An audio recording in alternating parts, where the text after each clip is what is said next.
Hi everybody, welcome back to the Sherlock Club. We are in Clash Royale again for this video. If you're a member of the Sherlock Club, well, welcome back. I'm happy that you're here. If you're someone new who is not a subscriber, well, I invite you to subscribe right now. Just push on the button and push the bell just next to it. Just click on it. So you'll be notified when I do another video. You can always also leave a like or a comment. Always helps me out and tells me that people are watching and that people care for what I do when I pour my soul out for you guys. Okay, that was maybe a little bit dramatic, but hey, I'm here to entertain you guys. I want you to have a good time when you're at the Sherlock Club. I've been playing. I got back to Clash Royale, which I played way back when I was young, and now I'm old. So no, that's not the point. The thing that I want to say is that I have a friend. I say this often, that I have a friend who I'm lucky to have a friend. I should say to have at least one that is really good at Clash Royale. He was up in the top tiers of the game, and so I saw him yesterday, and I asked him for some wisdom for you guys, to have some pro tips to how to play better. So I took notes. Yeah, I did took notes because I didn't want to only rely on my old memory. I told myself I will take notes. So what did he have to say to me? He said a lot of things to me, but here I think that are the top 5 that you can apply in your game. First of all, I think it's really basic, but even myself, when he told me that, I said to him, well, are you kidding me? And now that I think about it, when I came back to the game this morning, I realized that it was really more interesting, that it was more true than what I thought it would be. So the first tip, number one, know your cards. Yeah, know your cards. Be sure of what they do. Be sure of how much damage they do. Be sure if they are attacking only ground, only aerial, or both. Know what the cards do. Should I keep that guy or should I keep that guy? They're both orange. They both cost 4. Why this one? Why not this one? Is it hitting more? Go into your card. I don't want to do use. That's not what I want. I don't want to upgrade any either. Let's take this one here. Let's go to info. And so let's go see. Okay, he does that much hit point. He has this. He hits this fast. Oh, speed's very fast. Okay, there are gonna be 3 of them. Oh, he can target the air and ground, and this is his range, so he can outrange that unit or that unit. It seemed a little bit tedious, but knowing your cards is really important. Knowing what they do and why you chose this card over this one. So, like I said, it seemed really kind of ordinary comment, but I think he said that the moment he started to pay more attention to really what each card did and how much power each one had, not only did it help him build a better deck, but it helped him better counter people he was playing against, because when he saw those units come in, he knew, oh, this unit has this particular thing that I remember. Oh, this unit is really fast. This unit will hit more than that unit. And so it's helped you out on your strategy. So that's the first tip. Know your cards. Second tip. We are still we're not in the game yet. Second pro tip he gave me.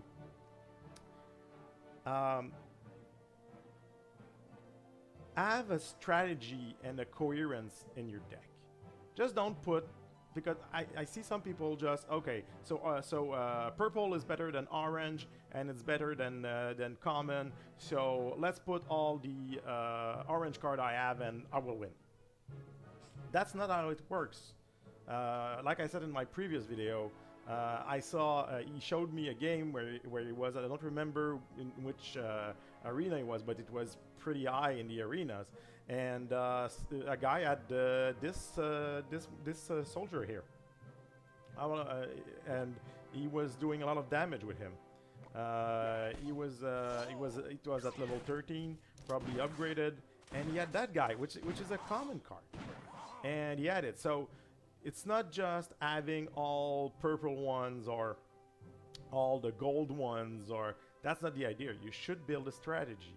And when he said building a strategy, what he meant is, okay, I'm gonna defend with what?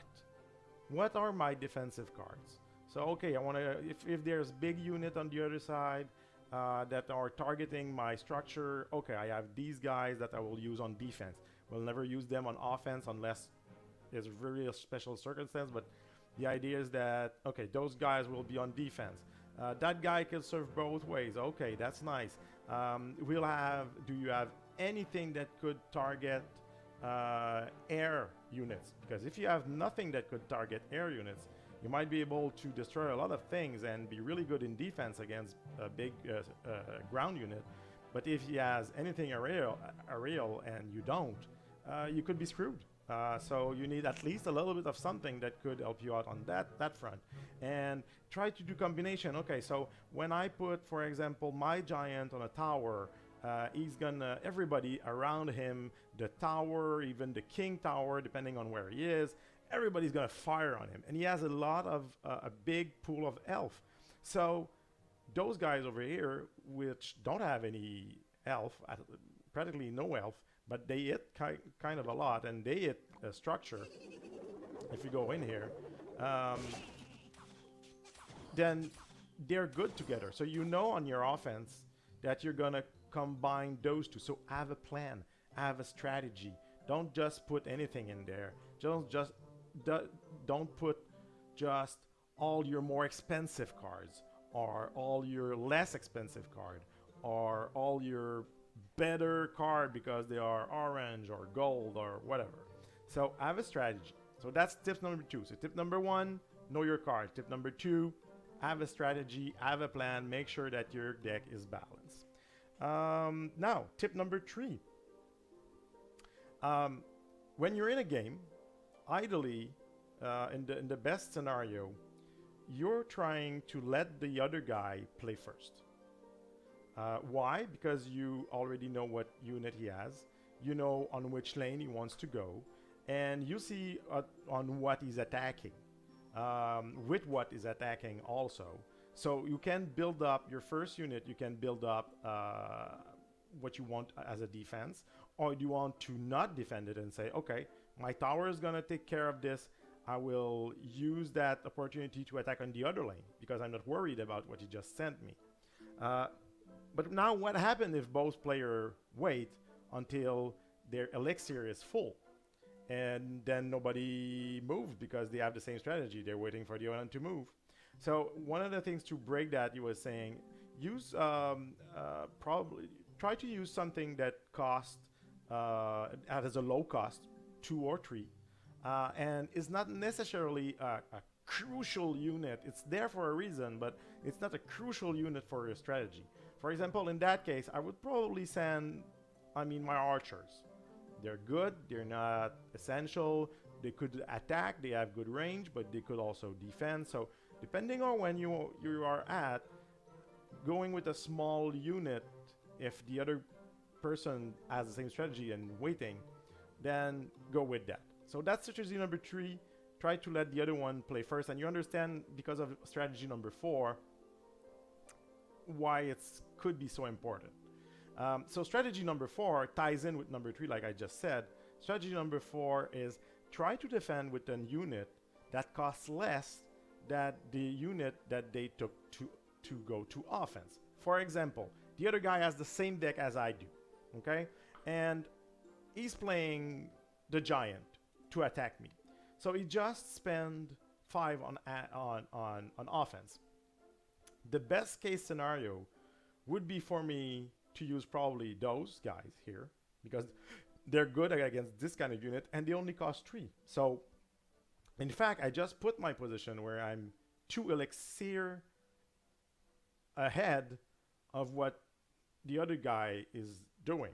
So when I counterattack, or if I want to defend more aggressively, now I have more of a mana pool than he does, an elixir pool, I'm sorry, elixir pool than he does. So that's why waiting to see what the other one is going to attack with could be an advantage if you follow tip number 4. So, tip number 5. I'm going to go back to my notes. I don't want to forget anything. The last tip is a general one. It's success in one game does not guarantee that you'll have success in the other game. You're gonna go against people that have similar decks sometimes. Sometimes they will have completely different decks that what you're used to see. They'll do combination. I mean, there's a lot of cards in that game. There's a lot of them. I don't remember how much they are, but I think they're nearly 100 cards. So basically you can get against so many kind of situation. So if you have a deck that works really well, then great, that's good. But it might not take you all the way where you want to go, or you might have a losing streak because the meta has changed a little bit and you're not adapting. So that's why you have those icons over here. You can have 3 different decks, pre-made decks, and you can switch between them. Have one that's more aggressive, have one that is more defensive, as one is more balanced, for example. And the other thing he told me is that since success is never guaranteed, one edge that you can have is to go online and see what are the most popular card right now, what are the most popular team. Those information can be really found easily. So that doesn't mean that you're gonna go against those cards, but at the end of the game, when you have all the cards, if certain decks or certain cards are proven to be more effective, the chances are that you're gonna meet them more often than others. So maybe having a deck that is already planned to be counter meta, and when you arrive at you go a higher level in the arena, and then you realize that it's been three teams in a row that have the same kind of deck that are really meta or that are really optimized in that present time, then you could switch and go to your counter meta deck right away and get back to winning again. So yes, focusing on one deck could be good, but having 3 and be prepared to what's coming, it's necessary because, like he said, every game is different, and having a winning streak, although it's 10 games in a row, it could be just the beginning of 10 lost in a row. So prepare yourself. So if I want to go back. That's it. That's the 5th tips I wanted to tell you. So that's a lot of information. I'm gonna sum it up for you guys so you can just take a pencil out maybe, or write it down on your phone or whatever. So tip number 1 was know your cards, know what they do, and at the same time you will know what the other player cards do and what are their strengths and what are their weaknesses. So know your cards. Second tip, have a strategy on your deck. Just don't put all your orange one, all your more expensive one, or your gold ones. Do a mix up, have a strategy, know which card could complement which one. Have sure to have some defensive card and some offensive card. So have a plan, have a strategy, and build your deck in an intelligent way.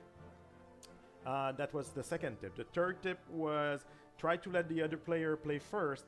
If you're full of elixir and he still hasn't played, go with a low cost card that is not necessarily one of your pivotal strategic card, to see how he's gonna react, to see what he's gonna come out, and so you can gauge a little bit, but then you try to let him again the initiative of playing the big cards.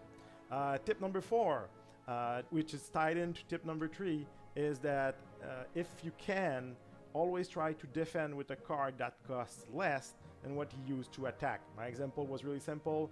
This giant over here, if someone attacks with that, you can defend with those skeletons army, and then boom, just like that, you have a bonus of 2 elixir that you have as an advantage over your opponent. And the last tip, the 5th one, was don't expect a winning deck to always win. You will go against people that have decks that will counter well yours. Know a little bit about the meta, know what about the good combinations for higher player, know about what are the good decks, and have at least one of your 3 decks, because that's part of the tip. It's having 3 different decks already probably built and well thought. Of course, at the beginning when you don't have a lot of cards, that's not the biggest issue, but when you have practically all the cards in the game, it's important to have those 3 decks. One that will be probably more of your style, what you like, what are the cards you like to play and your play style and what you love. One of them will be probably more offensive or defensive or balance or whatever you need. And the third one could be, for example, counter meta, where you choose your card exactly in a way to counter what are the best or the most used card right now at that level at where you're playing. So I hope this is helpful. 5 tips from a pro. We can always learn something new about an old game, and that's what I was trying to give to you guys today. I hope it was helpful. Thank you very much for being here. If you like the video, if it's helping you with your games, leave a comment or come back to the video to leave a comment. Say, hey, I tried tip number 2 and tip number 4 and it helped me out. And just give me some feedback about what I just gave you from a pro. And yeah, that's it. You can always subscribe, of course. Ring the bell for the next video. Thank you for being here. Sherlock Club is nothing without you guys. So thank you very much and have a nice day.